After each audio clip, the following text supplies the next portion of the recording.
It's the dictionary. It's the dictionary. It's the dictionary. It's the dictionary. Dictionary. It's the dictionary. It's the dictionary. Wow. Hello, word nerds, and welcome to the dictionary, hosted by me, Spencer. That's me right here. Let's go. Let's talk about the words. Oh, we got more giant words. The first word here in this episode is giant schnauzer. Schnauzer is Schnauzer. Giant. I just think of like Clifford the Big Red Dog, just some sort of very large dog towering over people, and it's a schnauzer. This is a noun from circa 1934.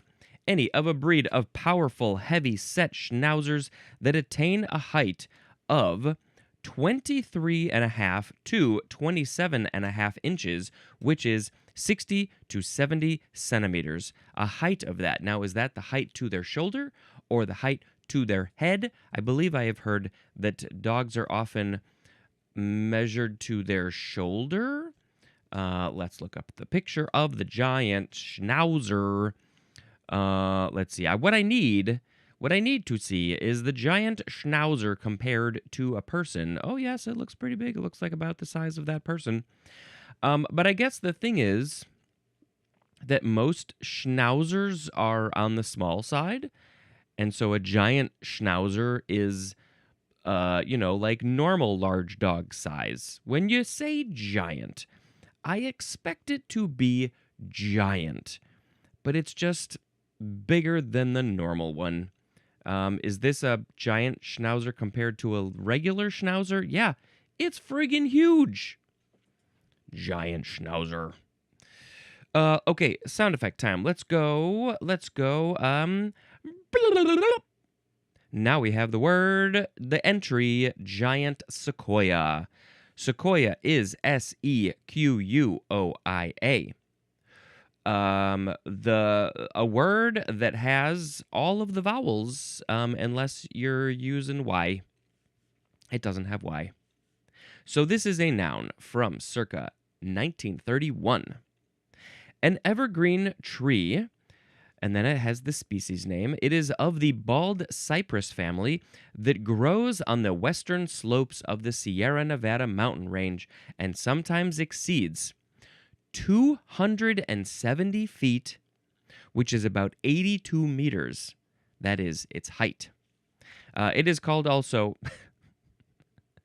it's also called just sequoia, or, so I guess there's not a regular sequoia and a giant sequoia. There's just the sequoia trees that are called the giant sequoia.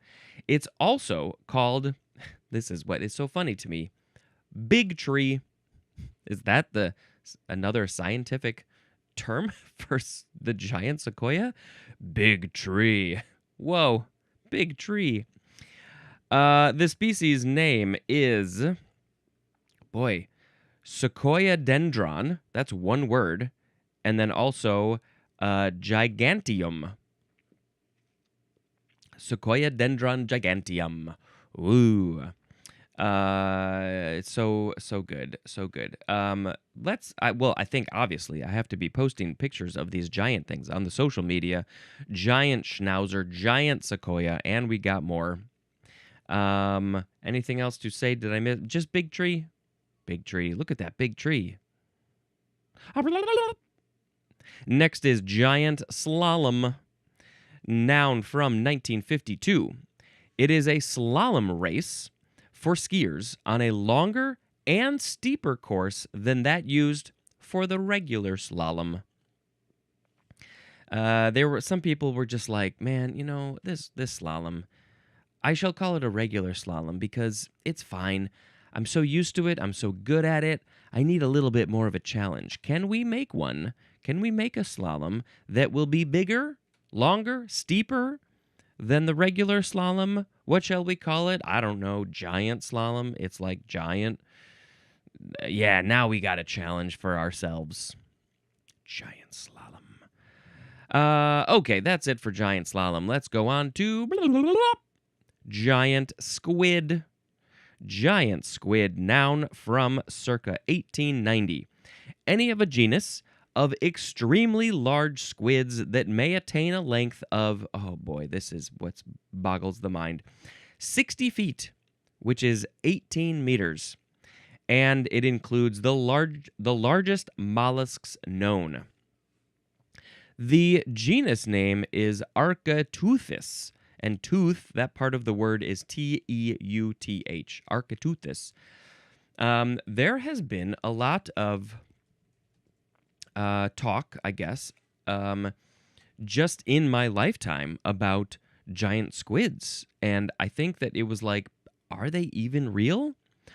I think it was less maybe about are they even real, but like we've never seen a live one until at some point they finally did find a live one, see a live one, because it was like they'd see a dead one floating, or maybe it was like dead on the beach or something like that, but then finally they found a real live one. Let's see, any information about this? I mean, their tentacles are very, very long, and so I think that's where most of that 60 feet is coming from. I think I remember seeing a dead one in a case of some kind. Was it in New Zealand? I want to say it was in maybe Wellington. I think they might have had one. Let's see. It can grow to a tremendous size, offering an example of abyssal gigantism.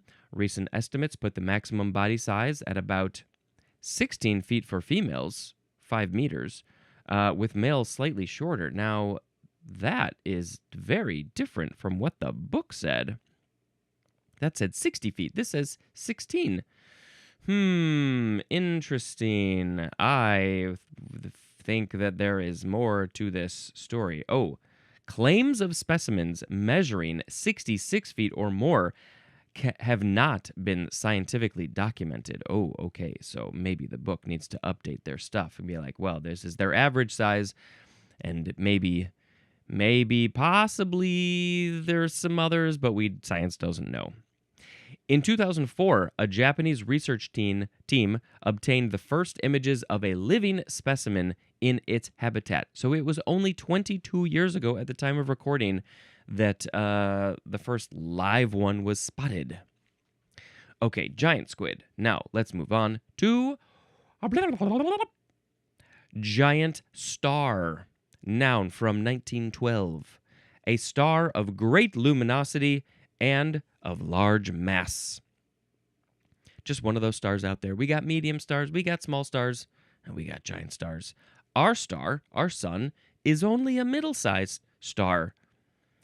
There are so many stars out there that are so much larger than ours. Let's look up. Let's see. Let's look up our sun. Letters, work with me. Compared to, specifically, I want to know it compared to giant stars, which I guess would be red giants. I guess are there other ones? Let's see. The AI is telling me our sun is an average-sized yellow dwarf star, 109 times wider than the Earth, but it is minuscule compared to giant stars. Red giants and supergiants like Betelgeuse or Betelgeuse. It is the Betelgeuse is 700 times wider than our sun, and Antares is 883 times wider than our sun, and they would engulf our solar system past Jupiter. There are massive hypergiant stars like Stephenson 218. They are over 2,150 times larger than our sun. Man, holy crap. And then there's a visual. It shows our sun is a tiny speck compared to one of those other stars, and it's huge. It's huge. It's so big it's not even in the image, not even fully in the image. And when it says that let's say Betelgeuse is 700 times wider than the sun, that doesn't mean does that mean it's 700 times the volume? It means its diameter is 700 times bigger. So what is the difference in volume? I don't know. It's huge. It's huge. Oh, here's a thing. It says volume difference. While huge in size, these stars are very diffuse, low density, with volumes often 1 million to 10 million times greater than the sun. All right. I can't even comprehend a star that's so big, our solar system through Jupiter would fit inside of it. Crazy. Next is giant tortoise, or sometimes I like to say tortoise, because that's how it's spelled. A giant tortoise. It is a noun from circa 1909. Any of various large, long-living herbivorous land tortoises formerly common on the islands of the western Indian Ocean and on the Galapagos Islands. The genus name is Geochelone. Geochelone. I don't know how to say that word. But yes, of course, you need to see a picture of a giant tortoise. And yeah, they live a long time. Over 100 years. Let's see. How long giant tortoise live? The thing is, usually larger animals, I feel like, don't live as long as their younger counterparts. I don't know. I guess you can't really say that across the board. The number that I said is quite low. Giant tortoises, including the Galapagos and Aldabra species, have an average lifespan of over 100 years. That is literally what I said. Frequently living to 150 years or more.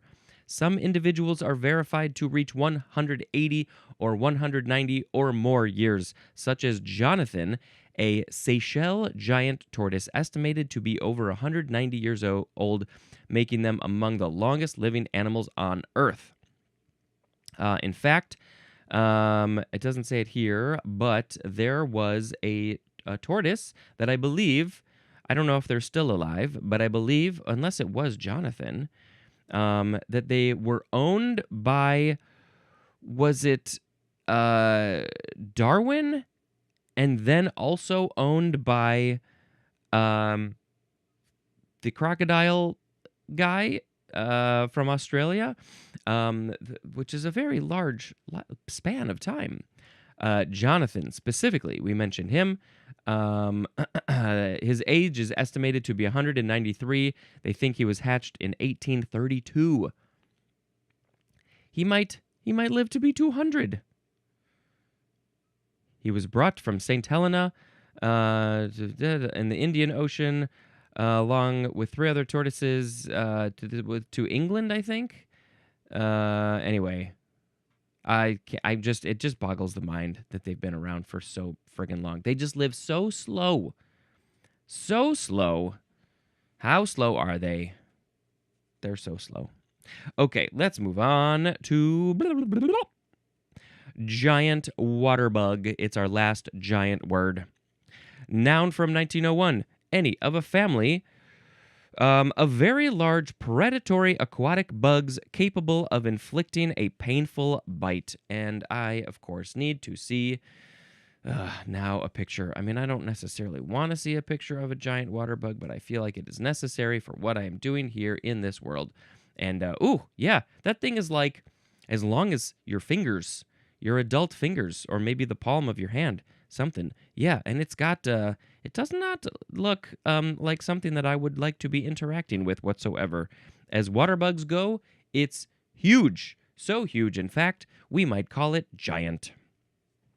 Oh, the family name is a very long word, Belostomatidae, and especially the genus Lethocirrus. And I do believe I need to post a picture of a giant water bug so you can also see what I'm seeing over here. And you can then go down a rabbit hole of more pictures. Looks like they've got some pinchers in the pictures. Next is jower. Jower, spelled Giaour, noun from 1564. Jower is one outside the Islamic faith Ooh, interesting. And the synonym is the 2A definition for the word infidel. So the people who are in the Islamic faith, they are essentially saying that somebody who is not part of the Islamic faith is an infidel, and that word, their word for that is jawr. Of course, we will learn more about infidel in the eyes not terribly long from now in the grand scheme of things. Jawr is a French word from Italian dialect, the Venetian Italian dialect, jawr, which is also from the Turkish word, which is similar, from the Persian word gawr, gabr. So, I mean, I think, when you're talking about Islam, the Persian and the Turkish region makes the most sense, and then it, I guess, gradually got into Italian and then French, even though it's the Islamic word, but, there's people from Islam all around the world. But it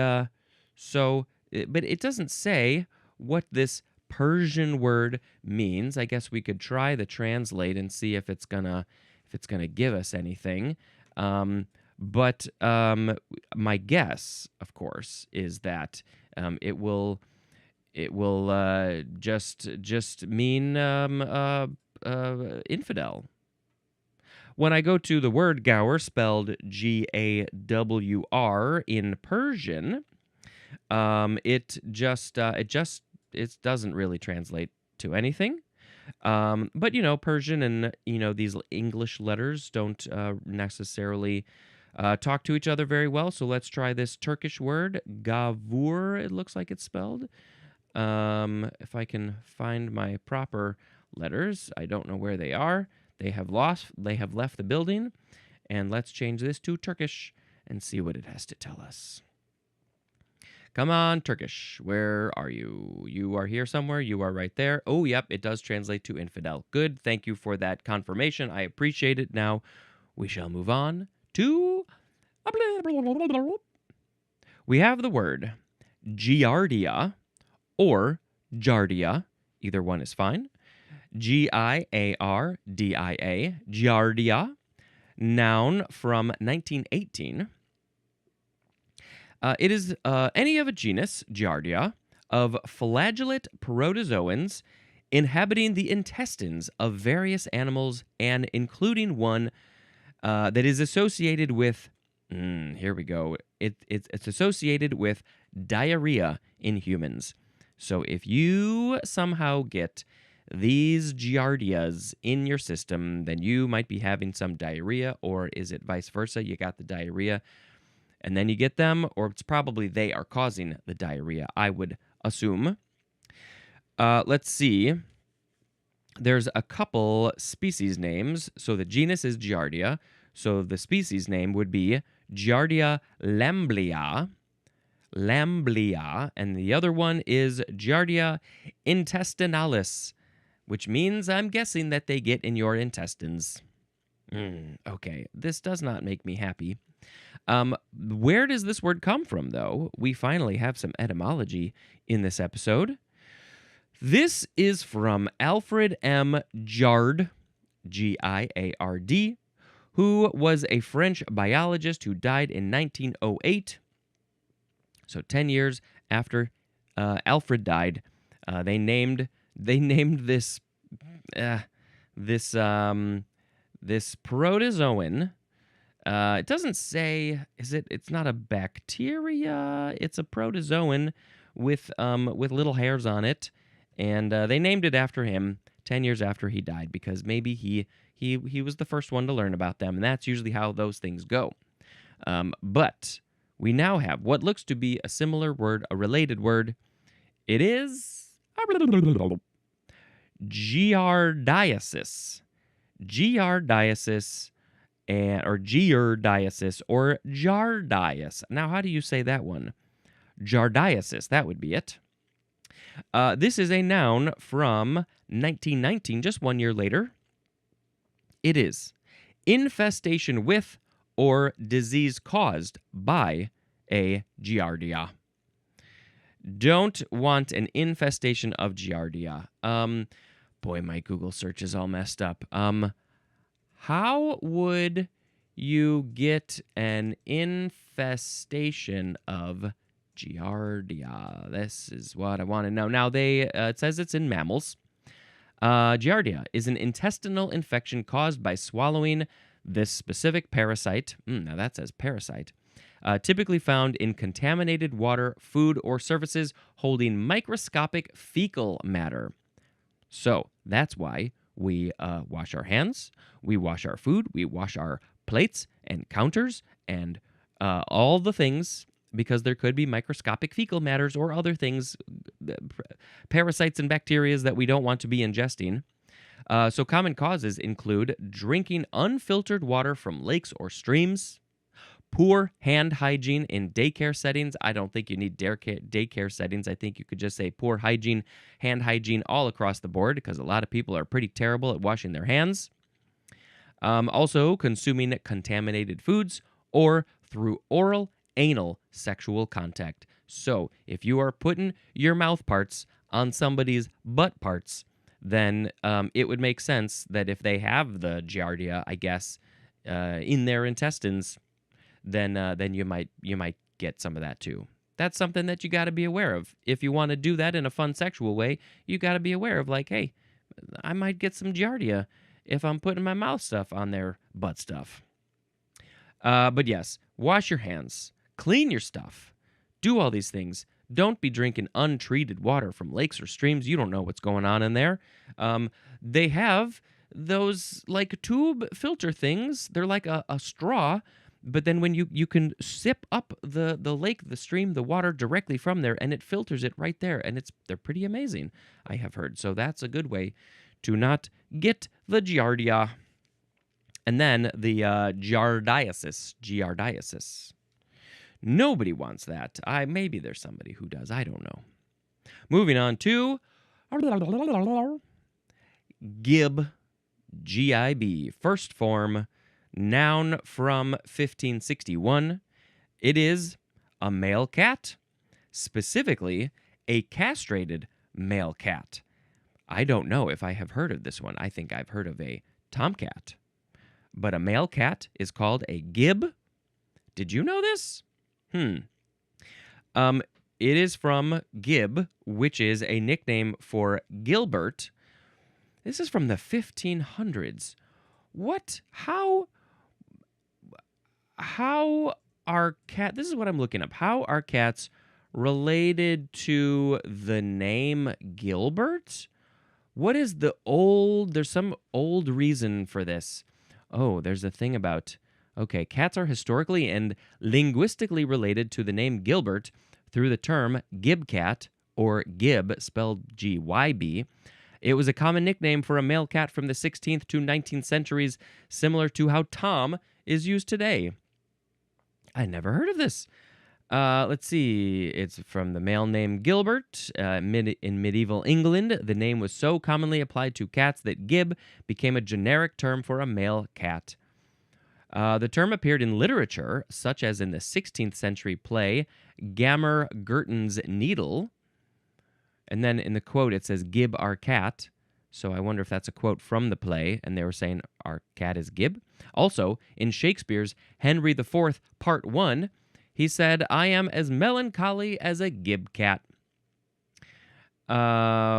Fascinating. Now, how many people out there? How many of you know about this gib cat thing?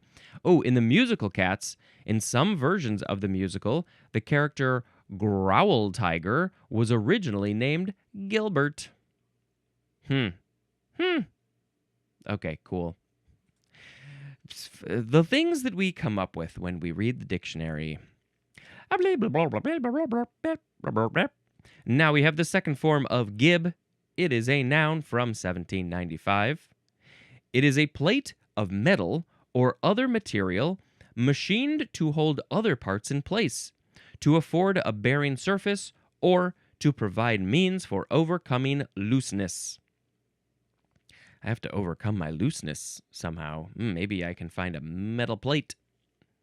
The origin of this word is unknown. So basically, what is it? It's a plate of metal or some other material that has been machined, created to either hold some things in place. So you guys are moving around too much. I need to hold you in place somehow with this gib. Also, to afford a bearing surface. I'm not entirely sure what that is, but, a surface for stuff. Also, to provide means for overcoming looseness. So, yes, similar to the holding things in place. If this stuff is just loose, you got to put a gib on there. Put a gib on it. All right, moving on to we have gib or gibber with a capital G, and gibber is just Gibr because this is an abbreviation for Gibraltar, which are we going to see that in the next episode? Yep, we are. Now we have gibber. Not gibber, it is gibber. This one is a verb from 1604. It is only intransitive, and it is to speak rapidly, inarticulately, and often foolishly. Gibber is also a noun, so the one who is doing the gibbering would be called the gibber. Sometimes when I talk a little fast, we talk maybe the auction people are gibbers because they have to talk so fast. And I am not often like this, but every once in a while I can be talking quite a lot, so much in fact that you would call me a gibber. I'd be doing some gibbering. Every day I'm gibbering. All right, that's it for gibber. Gibber? Are you a gibber? Who's a gibber? You know a gibber. We all know a gibber. Moving on to it is gibberellic acid. No, sorry, gibberellic acid. That's what it is. This is a noun from 1954. It is a crystalline acid, C19H22O6, that is a it is a gibberellin, and it is used especially in the malting of barley. So when when you got to do some barley malting on the weekends, then you might be using some gibberellic acid, which is a gibberellin, which is our next word. Gibberellin, noun from 1939. It sounds so similar to Cinderella. Gibberellin, gibberellin. It is any of several growth-regulating plant hormones that promote cell elongation and activity of the cambium. They induce parthenocarpy and stimulate synthesis of nucleic acids and proteins. This is a very important thing, obviously, in something with plants, I guess. I don't know. It goes in one ear and out the other, and then also out of my nose. This is a new Latin from Gibberella fujicoroi. Are those the right letters? I think so. That is a fungus from which it was first isolated. So they first isolated it, first found it, first pulled it out of this fungus, and then they were able to use it for other things, I guess. It's a plant hormone. Plant hormone. Let's move on to gibberish. Now, I am realizing that this word gibberish comes from gibber, but how many of us actually know the word gibber in terms of talking quickly, foolishly, incessantly, inarticulately? I just know gibberish. Okay, I am fluent in gibberish. You could also say gibberish. I guess some people say gibberish, which makes sense. I understand that. This is a noun from circa 1554. It is unintelligible or meaningless language. Just that in general. But also we have a technical or esoteric language, which, if you don't know the technicalities of that thing, then you might say that is gibberish to me. I don't understand that technical language at all. It just looks like gibberish. And then we also have B. It is pretentious or needlessly obscure language. So again, yeah, some people like to speak in jargons, and so to other people that would be gibberish or gibberish. But in general, it's just meaningless language. These words don't mean anything. It's unintelligible. It's just like baby talk, gabba gooba dooba doop. But some people are very good at speaking. It's just like a fake words, fake language. They don't mean anything.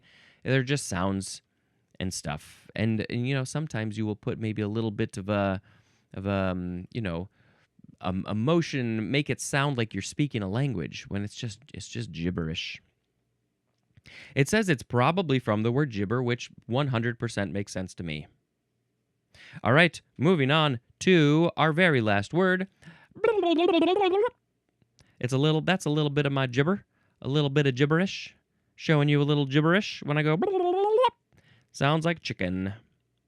Okay, this word is the first form of the word gibbet, Gibbet. The second form will be in the next episode.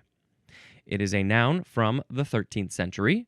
Number 1, it is the 1A, it's a synonym, the 1A definition for the word gallows, which was basically like where they were hanging people. Is that right?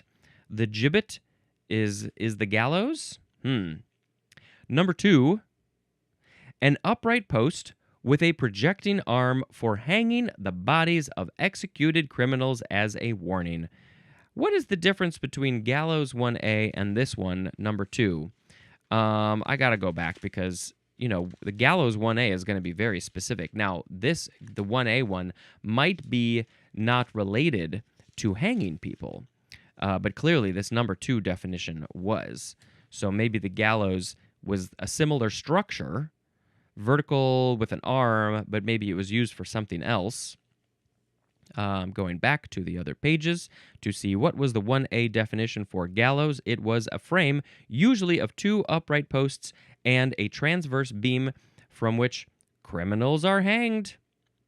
So yeah, it's basically all about hanging people, the gibbet. And now, is it why do we have these multiple words for this? I shall look up gibbet. Because, so let's see, this is the noun. We have the verb in the next episode.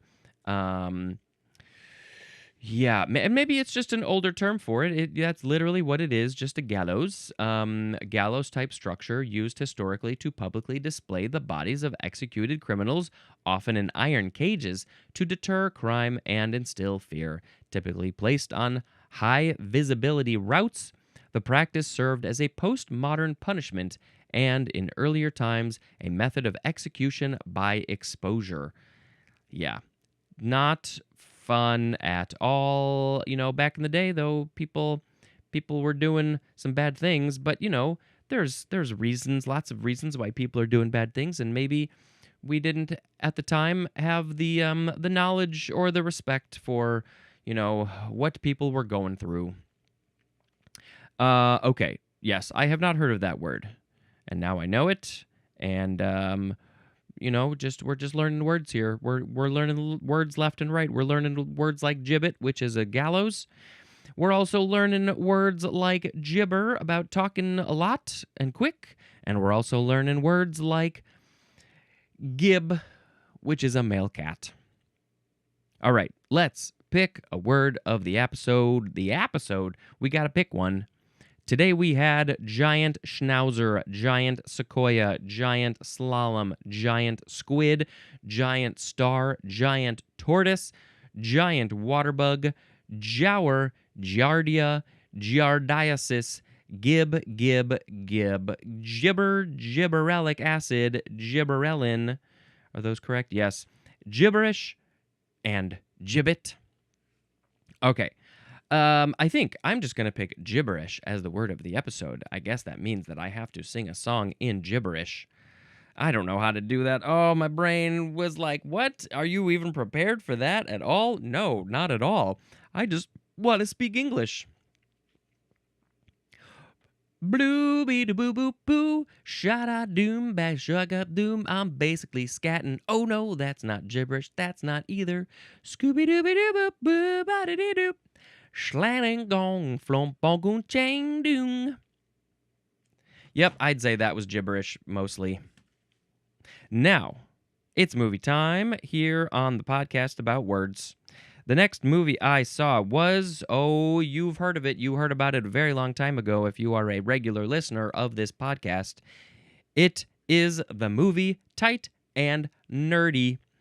This was created by my friend Jeff Nucera, who also goes by UH Jeff, which is a reference to the Weird Al movie UHF. He has a co-director, producer for this film as well, but he is the one who I know best, and he was on this very podcast for the word, I believe, documentarian, and I had him on because at the time he was he had this crowdfunding campaign to get this documentary funded and made, and that was multiple years ago, and it is now out there doing the festival circuit. They finished it. They had their premiere. I watched it. I think it was at maybe a San Francisco festival, and because I am not in San Francisco, they have a streaming option just for me. No, it wasn't. It's not just for me. You pay a couple of bucks, a few bucks, and then you get to stream it for a limited amount of time. And so I did that, and I watched it, and I very much enjoyed it. And I should probably tell you what it is. Should I do that? There is a burlesque troupe that has, I don't think they're doing it so much now. Maybe they will bring it back, but they were doing, I think, in San Francisco, actually, or in the area, burlesque shows that were specifically to Weird Al music. And he has a song called White and Nerdy, and so they have named, I guess the troupe is called Tight and Nerdy, I think.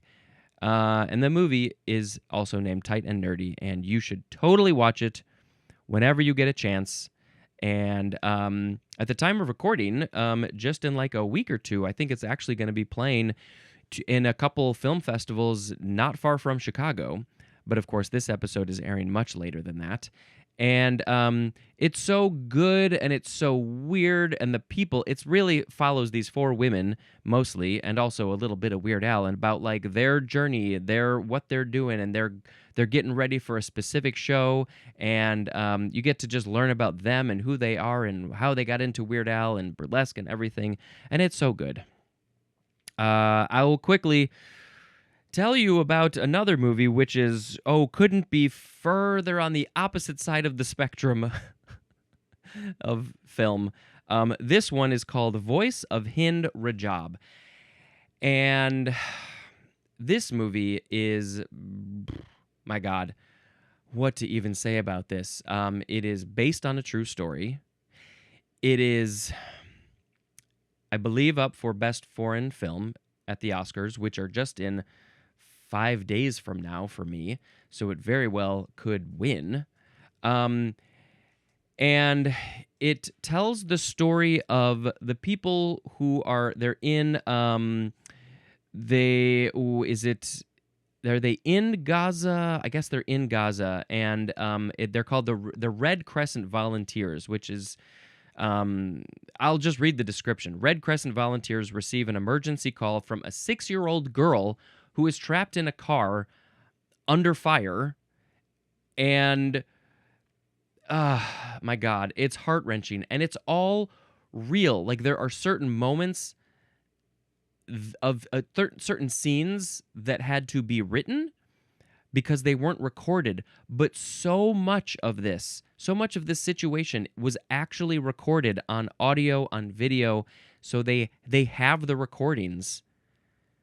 I'm getting like the shivers, the whatever, just even thinking about it, because the combination of the real life stuff and the slightly fictionalized stuff, I mean, and they are just telling what basically exactly happened.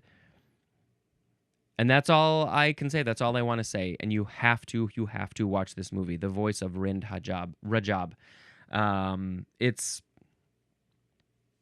pretty amazing and just heart-wrenching. And sometimes we need to see these things and be aware of what the crap people are going through in another part of the world. Okay? Anyway, on that note, let's end this episode. Man, that movie got me. Okay. Until next time, this is Spencer dispensing information. Goodbye.